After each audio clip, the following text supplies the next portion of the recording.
Olá, daremos continuidade ao curso de Introdução ao Conhecimento Teosófico, versão 2023. O livro abordado chama-se Isis Sem Véu, e, na verdade, é um resumo e compilação da obra homônima original da Sra. Blavatsky, e aqui feita por Michael Gomes, que é um conhecido teósofo e escritor espírita contemporâneo. A obra original foi publicada em Londres em 2 volumes, no ano de 1877. E o seu editor é o acadêmico Alexander Wilde. Em português, o livro foi publicado pela editora Pensamento em 4 volumes. Nesse curso, para o mês de janeiro, os capítulos 1º ao 6º serão estudados. Hoje, estudaremos o capítulo 2, intitulado Fenômenos e Forças. Nesse capítulo, a Sra. Blavatsky começa questionando o que é o homem. E ela diz que para se tornar a genuína entidade espiritual que o homem realmente é, em essência, ele precisa primeiro recriar-se, isto é, eliminar por completo de sua mente e espírito não apenas a influência dominante do egoísmo e outras impurezas, mas também a doença da superstição e do preconceito. Ela comenta também, nesse momento, que existe uma poderosa corrente de magnetismo que emana tanto de ideias quanto de corpos físicos. O magnetismo aqui, se lembrarmos da abordagem que é dada a esse termo no século XIX, não deve ser lido literalmente do conceito que temos hoje do magnetismo, que é um dos principais tópicos do ensino e do estudo da física. Aqui, o seu significado é ampliado no sentido de uma emanação, no sentido de uma aura, né, em que certas energias e forças são implicadas e que vai, portanto, além do magnetismo, por exemplo, do ímã. Ficamos cercados devido à covardia moral, ao medo da opinião pública. É raro que os homens contemplem determinada coisa à luz de sua verdade ou falsidade, aceitando a conclusão pela ação livre de seu próprio discernimento. Então, muitas vezes, nós somos cooptados, né, pela opinião alheia e nos tolhemos no sentido de expressar o nosso próprio raciocínio. Independente da nossa posição a respeito de um determinado tema, é muito importante que estejamos embasados e que essas informações sejam checadas e que estejam de acordo com a razoabilidade. Elas devem, portanto, refletir a realidade. Mas aí ela continua. Bem ao contrário, a conclusão é mais comumente alcançada pela adoção cega da opinião em voga entre aqueles com os quais nos associamos. Então, nesse caso, é muito comum os indivíduos aderirem, né, a um determinado modismo, a uma determinada opinião, sem a devida reflexão, sem o devido senso crítico e sem o discernimento necessário. Muitos anos de convívio com magos, ocultistas e mesmerizadores pagãos ou cristãos, continua a Sra. Blavatsky, devem nos ter capacitado a assumir uma visão prática desse problema tão complexo, tão sujeito a dúvidas. Conhecemos os faquires, os homens santos da Índia, e os que vimos em contatos com os pitres, né, que são os precursores dos seres humanos, como veremos adiante. Observamos de perto os procedimentos e o modus operandi dos derviches, ululantes e rodopiantes. Tivemos conversas amistosas com os marabotos, que são indivíduos emeritas, né, e que eram considerados santos no norte da África, na região do Maghreb. ali na Tunísia, Argélia, Turquia, bem como os encantadores de serpente de Damasco e Benares. Então, à direita, nós temos aqui um derviche, e aqui eu abri um parêntese para conceituar os pítores lunares, né, que, segundo a teosofia, foram os progenitores da raça humana. Então, isso nos primórdios, né, da humanidade. Por isso, são também chamados de pais. Os pítores lunares provêm da cadeia da Lua, enquanto os solares são os de Anshohans, usando termos do sânscrito, né? Que possuem todos os fogos espirituais e intelectuais. Os píteres lunares são os construtores dos princípios inferiores do homem, enquanto os de Anshohans são os responsáveis por fornecer ao homem a mônada, a essência espiritual. Então, isso pode ser visto na Wikipédia e na Teosopédia, ambos na internet. Então, nós vimos que o homem, ele, nesse aspecto, ele pode ser considerado um ser dual e, portanto, a construção desse homem também se deu a partir de diferentes fontes, né? Claro que isso, a questão da antropogênese, ela é tratada extensamente na obra da senhora Blavatsky chamada Doutrina Secreta, originalmente no volume segundo, enquanto que a cosmogênese é tratada no primeiro volume desse mesmo livro. Então, nós remetimos aí os interessados. Ainda no capítulo 2, ela cita William Crookes, que foi seu contemporâneo, né? E ele é bastante conhecido por suas realizações científicas, mas muito menos por suas pesquisas em relação aos fenômenos ocultos, aos fenômenos espiritualistas ou espíritas, muito em voga no século XIX, né, na Inglaterra vitoriana. Então, William Crookes, ele faz alguns comentários sobre os fenômenos em um dos seus conhecidos livros, lembrando que esse autor tem trabalhos em português, né, traduzidos para o português e publicados, por exemplo, pela Federação Espírita Brasileira. Então, ele diz que esses fenômenos eles podem ser julgados ou explicados a partir de diferentes possibilidades ou hipóteses. E aí ele lista: primeiro, podem ser apenas truques, hábeis dispositivos mecânicos.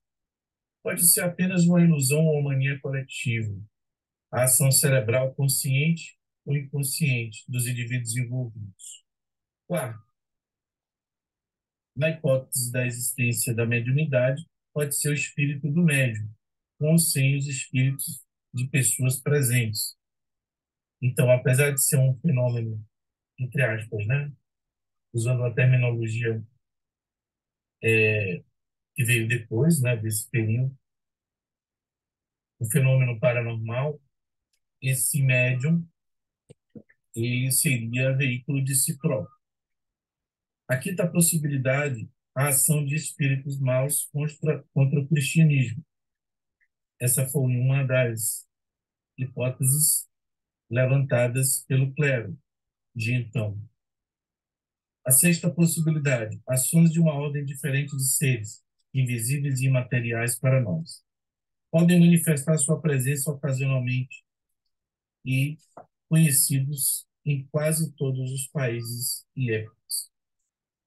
Então, aí entram as escrituras, histórias, né, contos, fábulas, etc. Então, essas tradições antigas e suas descrições, né, do invisível e da relação dos seres humanos com o invisível, poderia incluir aí, então, seres reais, mas pertencentes a um plano não físico, um plano que não é esse plano material ao qual temos acesso através dos cinco sentidos ordinários. Uma sétima possibilidade, levantada por William Crookes, é que esses fenômenos seriam resultado das ações de seres humanos falecidos. Essa é a teoria espiritual por excelência e abraçada por espiritualistas e espíritos. E, por fim, a oitava hipótese seria uma força psíquica, né? Um acréscimo às teorias anteriores, né? Da quarta à sétima. Então, além desses seres invisíveis, estaria em jogo aí uma força psíquica humana que faria interferência na promoção desses fenômenos. Então, alguns livros abordando ou de autoria do William Crookes, à direita, um dos mais conhecidos, intitulado em português Fatos Espíritas. E mais adiante, nesse capítulo, a senhora Blavatsky cita Schopenhauer, onde ela diz o seguinte: o universo é a manifestação da vontade. Toda força da natureza é um efeito da vontade, representando um grau mais alto ou mais baixo de sua objetivação. Ensinava Platão, para quem tudo foi criado ou projetado pelo invisível, pela vontade eterna e à sua semelhança. Então, aqui,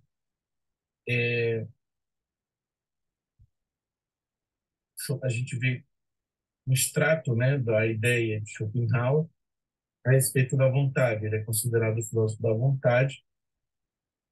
E esse alemão, ele teve a sua filosofia, né, desenvolvida no século XIX, quando começou, então, a divulgação do seu trabalho também. E ele é bastante citado pela senhora Blavatsky. Então, a ideia da vontade é trabalhada em alguns textos da nossa autora. E aí ela continua no outro ponto, já abordando, enfatizando Platão, mas ainda seguindo essa linha de raciocínio levantada por Schopenhauer. Ela diz o seguinte: nosso céu, diz ele, foi produzido de acordo com o padrão eterno do mundo ideal. Se insere como tudo mais no dodecaedro, o modelo geométrico utilizado pela divindade. Então, isso está expresso lá no Timeu, que é uma obra tardia de Platão. E para Platão, né, filósofo grego, o ser primordial é uma emanação da mente demiúrgica, nous, que contém, desde a eternidade, a ideia do mundo a ser criado. Ideia de que ela produz a partir de si mesma. As leis da natureza são as relações estabelecidas dessa ideia com as formas de suas manifestações. Abre aspas, essas formas, explica Schopenhauer, são tempo, espaço e causalidade. No tempo e no espaço, a ideia varia em suas inumeráveis manifestações. Fecha aspas. A antiga filosofia afirmava que, em consequência da manifestação da vontade, chamada por Platão de ideia divina, é que todas as coisas visíveis e indivisíveis chegam à existência. Essa ideia inteligente traz formas objetivas da existência. Assim, pode o homem, microcosmo do macrocosmo, fazer o mesmo na medida do desenvolvimento de sua vontade de potência. Os átomos imaginários, uma figura de linguagem de Demócrito, são como robôs movidos interiormente pelo influxo dessa vontade universal, que se manifesta como força e os põe em atividade. A planta da estrutura a ser erigida está no cérebro do arquiteto e reflete sua vontade. O cérebro metafórico, né, evidentemente. Ainda abstrato, a partir do momento da concepção, ela se torna concreta graças aos átomos, que seguem fielmente cada linha, ponto e figura traçada na imaginação do divino geômetra. aqui uma ilustração do filósofo pré-socrático Demócrito. Em seguida, ela pontua, e nós destacamos aqui em negrito. Se Deus cria, o homem também pode criar. Ocorrendo certa intensidade da vontade, as formas criadas pela mente se tornam subjetivas. São chamadas de alucinações, embora para seu criador sejam tão reais quanto qualquer objeto visível. É inegavelmente real para os outros. Ocorrendo uma concentração da vontade mais intensa e inteligente, a forma se torna concreta, visível, objetiva. O homem aprendeu o segredo dos segredos. É um mago. Vide o escultor, o poeta, o arquiteto. Então, ela aqui enfatiza o poder da vontade, da imaginação e o poder criativo do homem, que, em certo grau, reflete a forma, né, o modo de operação da divindade criadora. Estamos longe de acreditar que todos os espíritos que se comunicam nas sessões espíritas pertencem às classes ditas elemental e elemental. Muitos, sobretudo os que controlam subjetivamente o médium, induzido a falar, escrever e agir de várias maneiras, são espíritos humanos desencarnados. Cabe aqui relembrar que no primeiro capítulo ela esclarece os termos elemental e elementar, ao que nós remetemos o ouvinte, o leitor, a esse primeiro capítulo e a esse primeiro estudo do curso atual. Se a maioria deles é boa ou má, isso depende em grande parte da moral privada do médium. Muito dos presentes, ou seja, da assistência, né, da reunião, da sessão, e muitíssimo da intensidade e natureza de seus propósitos. Então, a intenção desse trabalho, a intenção dessa reunião, o seu propósito, que, evidentemente, deve ser o melhor possível, altruísta, né? Se estes forem apenas gratificar a curiosidade e divertir, não se pode esperar daí nada de sério. Isso, inclusive, fazendo aqui um comentário, se coaduna com muitos textos espíritas, né? Em particular, do fundador do Espiritismo, né? O movimento francês, o Allan Kardec. De qualquer modo, continua ela, espíritos humanos não podem nunca se materializar em própria persona. Então, ela faz aqui uma ressalva sobre as reuniões de materialização. E aí ela continua. Os espíritos materializados, né, as entidades que se materializam e que se apresentam com corações palpitantes e vozes estridentes, não são espíritos humanos. A influência dos desencarnados pode ser sentida quando comunicada subjetivamente por eles, a sensitivos. Podem produzir manifestações objetivas, mas não podem produzir a si próprios, exceto do modo acima descrito. Conseguem controlar o corpo de um médium e exprimir seus desejos ou ideias de várias maneiras conhecidas dos espíritos, mas não materializar o que é puramente espiritual, sua divina essência. Então, as reuniões de materialização, elas, para existirem, né, elas têm uma outra forma, um outro modus operandi para que elas se efetivem. Quando a gente compara esse tipo de fenômeno com os fenômenos mais subjetivos, como o da psicofonia e da psicografia, né? Então, ela explica de forma muito detalhada todos esses aspectos, e aqui nós trazemos apenas um resumo e queremos apenas mostrar essa diferença.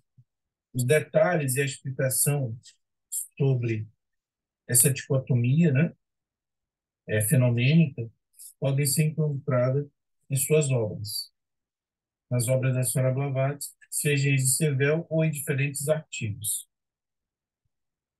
O espírito buliçoso do ar, reproduzindo a imagem real do espírito humano, passa a ser movido por este como uma marionete e mostra-se incapaz de agir ou pronunciar outras palavras que não as impostas a ele pela alma imortal. Isso, entretanto, exige diversas condições geralmente desconhecidas nos círculos espiritualistas, espíritos, né? Os círculos mediúnicos. Essas condições são desconhecidas até mesmo dos espíritos mais habituados a frequentar sessões. Nem todos estão aptos a atrair espíritos humanos como desejariam. No caso, ela se refere às práticas espíritas e espiritualistas. Uma das mais fortes atrações de nossos entes queridos que partiram é sua afeição por aqueles que deixaram na Terra. Essa afeição os arrasta irresistivelmente aos poucos para a corrente da luz astral que vibra entre a pessoa simpática a eles e a alma universal. Outra condição muito importante é a harmonia e a pureza magnética dos presentes nas sessões. No outro artigo, extrapolando então esse capítulo, ela comenta sobre o intercâmbio natural que existe entre os ditos vivos e os mortos e que se dá durante o sono, né? Quando o corpo repousa e os aspectos espirituais e invisíveis do ser humano se liberam dessa junção, né, mais atávica, né, com o corpo físico. Então, enquanto um aspecto do ser humano repousa, o seu aspecto enquanto alma, né, se torna mais independente, mais livre. E nesse estado, o ser humano poderia, então, manter um intercâmbio natural com aqueles que partiram por afinidade. Daí a importância da condição de cada um na qualidade dos resultados obtidos e no teor, né, daquilo que é veiculado nesses fenômenos.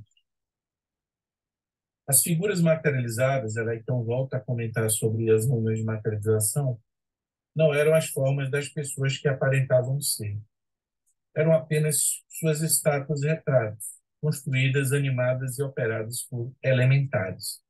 Esse é um ponto crucial na explicação desses fenômenos objetivos, caracterizados pelas reuniões de materialização. Pausanias afirma que 400 anos após a Batalha de Maratona, ainda se ouviam no local onde a batalha foi travada o relinchar de cavalo e os gritos de sombra de soldados, na sua obra Descrição da Grécia. Fantasmas de cães, gatos e vários outros animais têm sido vistos com frequência, e o testemunho universal a esse respeito é tão confiável quanto referente a aparições humanas. Então, a gente tem os relatos, né, abundantes no século XIX e início do século XX, de uma explosão de fenômenos que hoje não se vê, ou não se descreve, ou não se pesquisa com tanta frequência. Mas, nesse período a qual nos reportamos, há uma literatura vasta a respeito dessa fenomenologia. Então, aqui a gente tem um livro citado do Pausanias, né, Descrição da Grécia.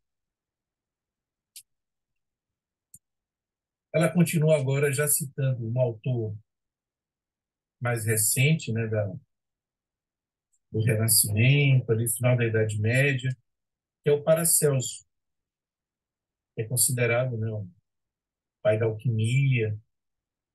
O Paracelso ele redescobriu as propriedades ocultas do ímã. E aí ela comenta, o osso de Horus,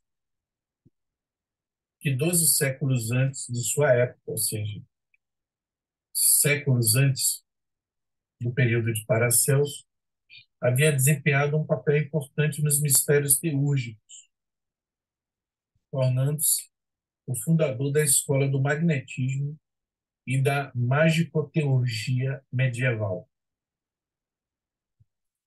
Mas Mesmer, que viveu cerca de 300 anos depois de Paracelso, e, como aluno de sua escola, pôs as maravilhas magnéticas diante dos olhos do público, colheu a glória devida ao filósofo, e o grande mestre morreu no asilo. Então, a gente tem aí um discípulo, né, que é frequentemente citado, né, como o pai do magnetismo moderno, e que esteve, né, a doutrina do magnetismo, enquanto movimento do século XIX, esteve envolvido aí na base dos próprios fundamentos, né, de doutrinas como a doutrina espírita, por exemplo, né? E o chamado mesmerismo, depois apresentou uma série de derivações, né, os chamados passos magnéticos, etc., foram atribuídos, né, fortemente ao próprio Anton von Mesmer, né, que era médico, mas o Mesmer ele bebeu na fonte do Paracelso, né, um ocultista, um alquimista. E aí ela conclui, né, assim vai o mundo, né, novas descobertas que evoluem a partir das antigas ciências, novos homens e a mesma velha natureza. Cumpre lembrar que no século seguinte, né, no século XX, e aí o atual, o XXI, do ponto de vista acadêmico científico, o mesmerismo, né, esse magnetismo, digamos assim,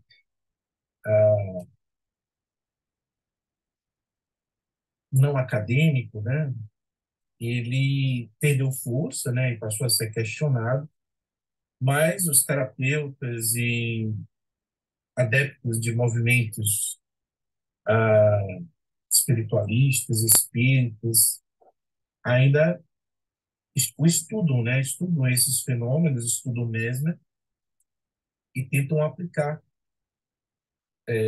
a sua crença. Porém, no século XIX, foi um movimento de grande força e, por isso, é destacado aqui pela senhora Blavatsky.